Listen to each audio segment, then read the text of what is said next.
Ļoti daudziem īpaša brīvdienu daļa ir baznīcas apmeklējums. Mēs šobrīd atrodamies Rīgas Svētās Jaunās Ģertrūdes baznīcā. Mūsu draudzē notiek dievkalpojumi svētdienās, 10:00, un vakara dievkalpojumi 7:00 ceturtdienās. Viens no tādiem lielākajiem pasākumiem mūsu draudzē šobrīd ir iesācies jaunais iesvētību mācību kurs, jeb alfa kurs, kas ir sācies 30. janvārī.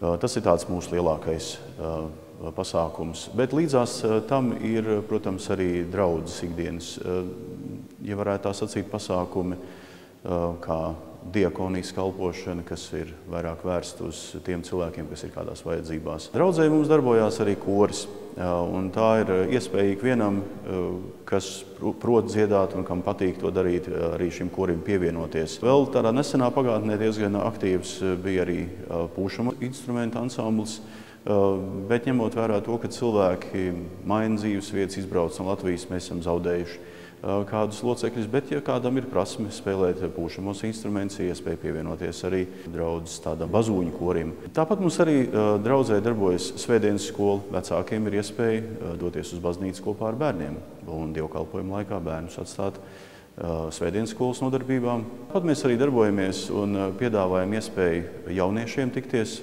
Šobrīd tā ir svētdienas vakara, kad viņi pulcējas kopā.